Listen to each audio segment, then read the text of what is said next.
नमस्कार। आज का मोटिवेशनल वीडियो है बच्चों को संस्कार और शिक्षा अच्छी दें।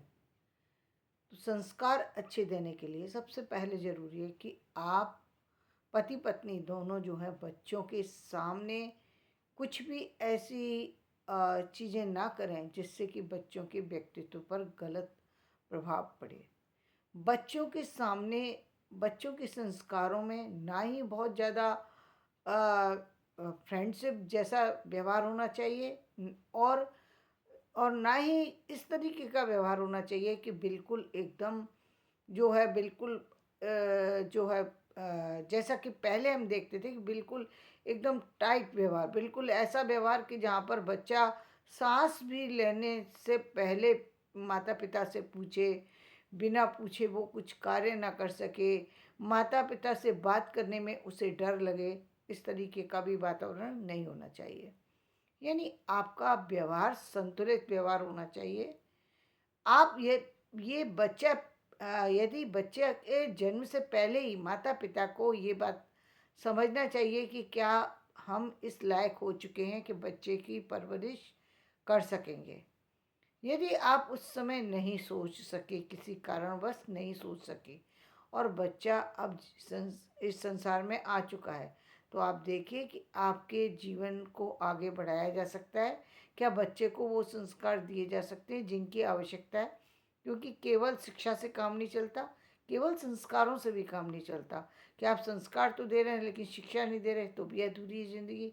यदि आप शिक्षा दे रहे हैं लेकिन संस्कार ही नहीं है तो वो शिक्षा होने के बावजूद भी संस्कार से विहीन व्यक्ति जो है वो कहीं ना कहीं जाकर के ऐसे गड्ढे में गिरेगा जहाँ जाकर के उसको नुकसान होना ही होना है भाई। तो इसके लिए सबसे ज़्यादा ज़रूरी क्या है कि यदि आपको लगता है कि आपके परिवार में इस तरीके की चीज़ें नहीं है, इस तरीके के लोग नहीं हैं कि जहाँ पर बच्चे को बैठाया जा सके, जहाँ पर बच्चे को छूट दी जा सके, तो बच्चे को क्या किया जाए। बच्चे को सबसे ज़्यादा पहली बात माँ का ही कर्तव्य होता है, इसमें पिता का कम होता है क्योंकि पिता कम संपर्क में बच्चों के रहते हैं। तो उनको ज़्यादा से ज़्यादा आप उनको बिज़ी करें।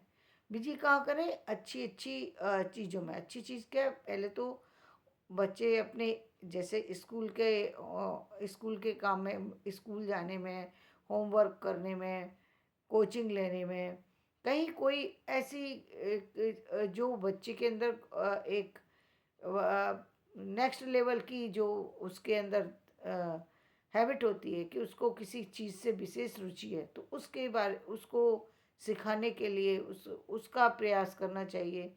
उसको ज़्यादा से ज़्यादा अपने करीब रखें। बहुत सारे लोगों से मिलने जुलने की छूट नहीं देना चाहिए। क्यों नहीं देना चाहिए? क्योंकि आपको नहीं मालूम कि आपके बच्चे के साथ में लोग क्या बातें कर रहे हैं। यदि बच्चों बच्चों के सामने कुछ ऐसी बातें की जाती हैं जो घर में तो आप अच्छी बातें सिखा रहे हैं लेकिन बाहर में यदि उनको अच्छा नहीं मिल रहा, तब भी बच्चों को नुकसान हो सकता है।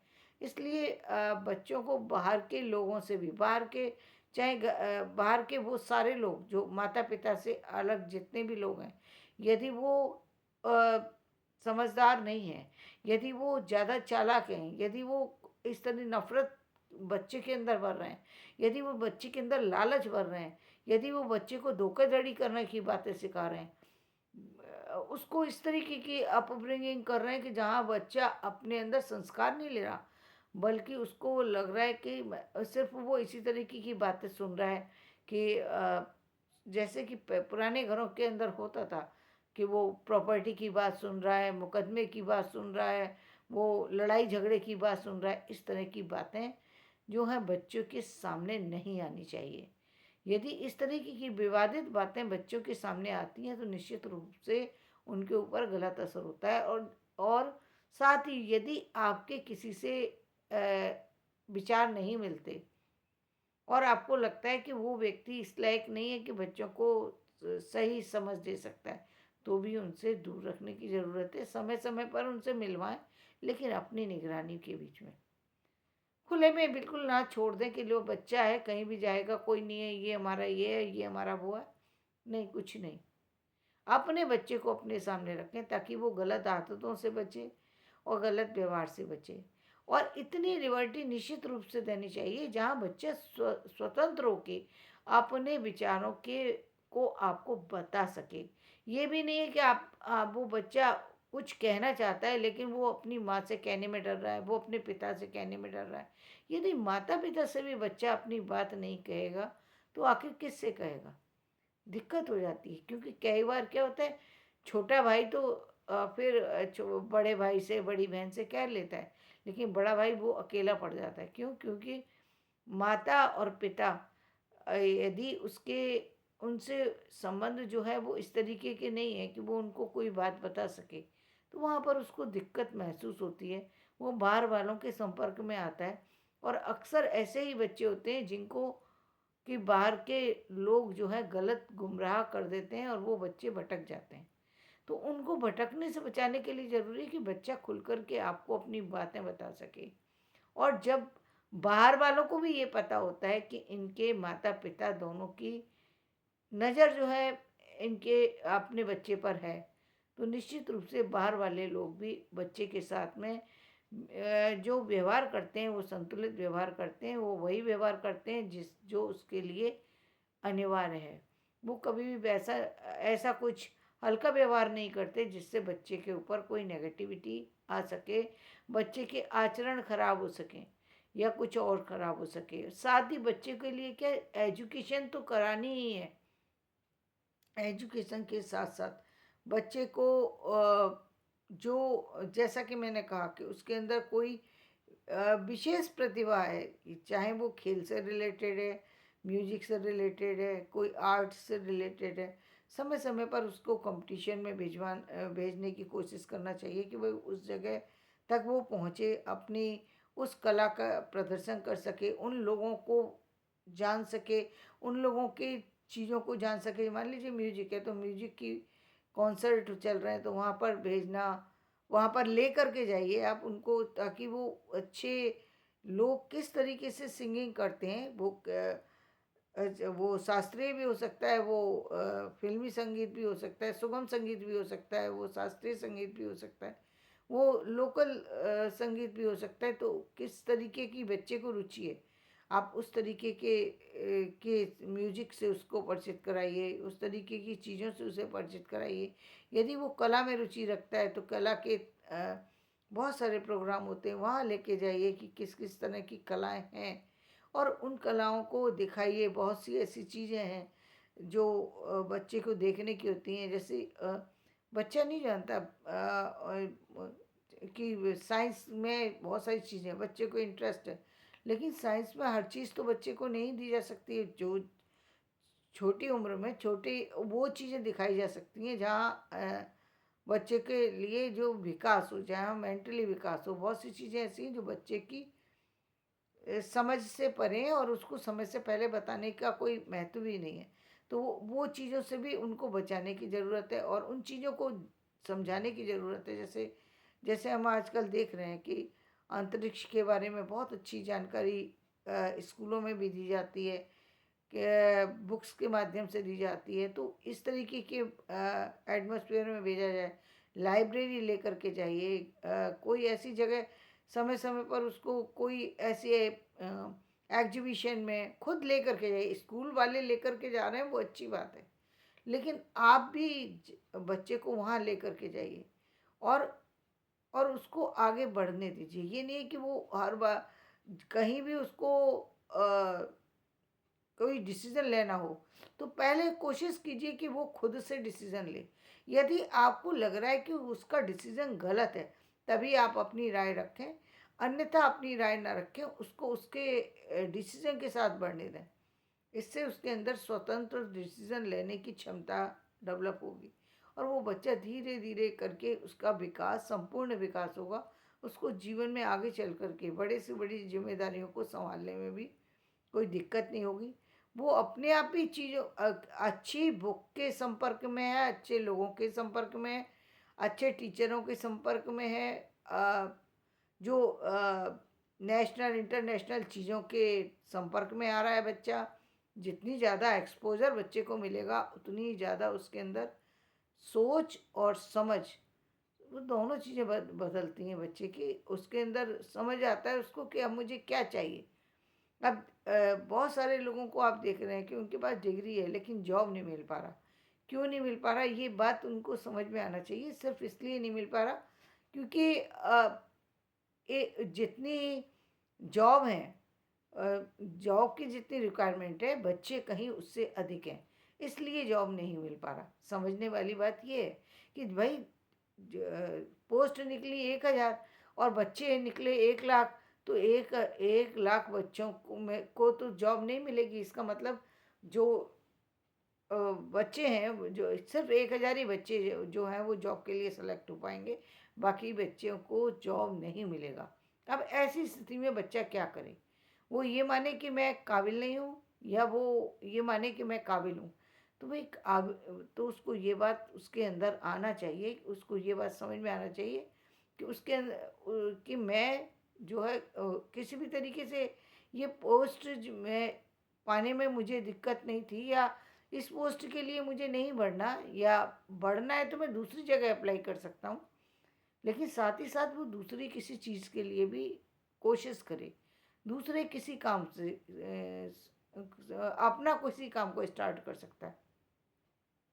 यानी आप सॉफ्टवेयर इंजीनियर हैं, या आपने किसी और तरह की इलेक्ट्रिसिटी के हैं, तो आप कितने सारे ऐसी चीज़ें हैं जो आप अपने आप ही डेवलप कर सकते हैं, या कोई और ऐसा काम खुद से स्टार्ट कर सकते हैं जहाँ से आपकी अर्निंग की व्यवस्था भी हो सके, आप लोगों को भी काम दे सकें। आपको ज़रूरत नहीं है कि आप इंजीनियर हैं तो आप सिर्फ समोसे ही तलेंगे तभी हो। आप इंजीनियर हैं ना, इलेक्ट्रिसिटी में आपने करा है तो इलेक्ट्रिसिटी के कितने सारे आप कोई गुड्स बना सकते हैं, कोई कंपनी डेवलप कर सकते हैं। हो सकता है यदि गवर्नमेंट से आप परमिशन लें, आप इलेक्ट्रिसिटी विभाग ही स्टार्ट कर सकते हैं। आगे चल कर के सारा कुछ जो जब अब व्हीकल भी इलेक्ट्रिसिटी से चलने लगे, तो निश्चित रूप से इलेक्ट्रिसिटी की तो ज़रूरत होगी। आप सोलर सिस्टम से बना सकते हैं, बिजली किसी तरीके से बना सकते हैं, क्योंकि आप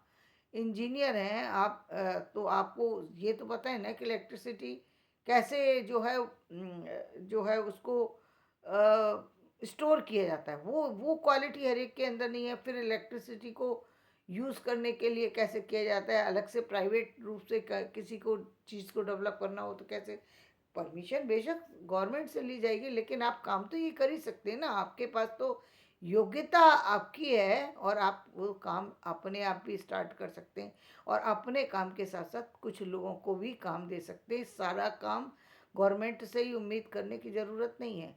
अब ये तो रतन टाटा जी ने जो काम किया है, जो एरोप्लेन बनाने का ही वो कर दिया, तो ये क्या है?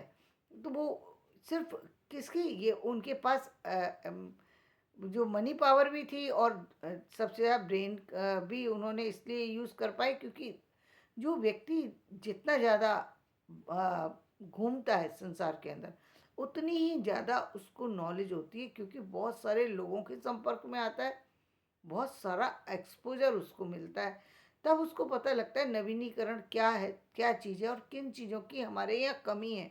जब जब तक आप व्यर्थ की चीज़ों में उलझे रहेंगे, तब तक आप उन चीज़ों को प्राप्त ही नहीं कर सकते जो हमारे लिए ज़रूरी है। तो ज़रूरी चीज़ों को पाने के लिए ज़रूरी है कि आप ज्ञान से जुड़ें, उन चीज़ों को देखें। जो प्रैक्टिकल अनुभव जो होता है वो बहुत बड़ा अनुभव होता है। यदि प्रैक्टिकल अनुभव नहीं है तो आप बुक से अनुभव लीजिए। बुक से अनुभव नहीं लेना चाहते तो अब आप जैसे हम देखते हैं यूट्यूब से, लैपटॉप से, इनके माध्यम से आप बहुत सी चीज़ों को देख सकते हैं। लेकिन जो फीलिंग आपकी वहाँ जाकर के आती है, जिस चीज़ को देख कर के आती है, वो फीलिंग आपको मोबाइल से नहीं हो सकती। आप किसी जगह गए और वहाँ पर घूम रहे हैं आप, और एक मीनार को आप मोबाइल में देख रहे हैं, तो दोनों में बहुत फ़र्क है। बहुत फ़र्क है, क्योंकि वहाँ जा कर के आप उनकी उस चीज़ की जो खूबी है उसको आप खुद से महसूस कर सकेंगे, जो चीज़ आपको मोबाइल के माध्यम से नहीं मिली। लेकिन बहुत सारी सी चीज़ें ऐसी हैं, बहुत सारी सी जगह ऐसी हैं, बहुत सारे से काम ऐसे हैं जो हम नहीं कर सकते। जैसे अभी सुनीता विलियम जो है लौट कर के धरती पर वो आई हैं, मतलब अब वो अब एक अनुभव इससे किया जा सकता है कि ऐसा नहीं होता कि हम जो सोचते हैं उसी के अनुसार हो। वो गई तो कितने दिन के लिए थी? केवल 8 दिन के लिए, लेकिन समस्या के कारण से उनको कितने दिन वहाँ रुकना पड़ा। तो यानी एक कोई भी प्लान हम कुछ लेकर के चल रहे हैं, उसमें कितना और आगे समय लग सकता है, उसके लिए हमें धैर्य की भी ज़रूरत है। और उसके साथ साथ हमारी तैयारी भी उतनी होना चाहिए कि हम उस समस्या से निकल सकें। ये समस्या की प्लान ये तैयारी ही बताती है कि इतनी बड़ी समस्या में फंसने के बाद भी उनको वापस लाया जा सका। तो ये बहुत बड़ी बात होती है। ये सामान्य बातें नहीं थी, लेकिन ये समझ में तब आती हैं जब व्यक्ति खुद से उन पर कार्य करता है, जो खुद से देखता है, तब तब वो ध्यान देता है, तब पता लग किसी चीज़ के साथ जब हम किसी चीज़ इतनी बड़े हम काम के लिए, किसी इतने बड़े मिशन के लिए हम किसी को भेज रहे हैं, तो साथ में हमको तैयारी करके रखना चाहिए कि ऐसा भी हो सकता है और ऐसा भी हो सकता है। जब हम इस तरह से सेकंड और थर्ड ऑप्शन को लेकर के चलते हैं, हमें परेशानी नहीं होगी। तो ठीक इसी तरीके से जीवन में भी फर्स्ट ऑप्शन रखिए, लेकिन सेकंड और थर्ड को भी हमेशा रखिए, ताकि आपके जीवन में समस्या आने पर आप उस समस्या से निकल सकें, आगे बढ़ सकें, किसी तरीके के डिप्रेशन में या किसी और चीज़ का प्रभाव आपके ऊपर ना आ सके। तो धन्यवाद। मेरा ये वीडियो पसंद आए तो इसे लाइक करें, शेयर करें, सब्सक्राइब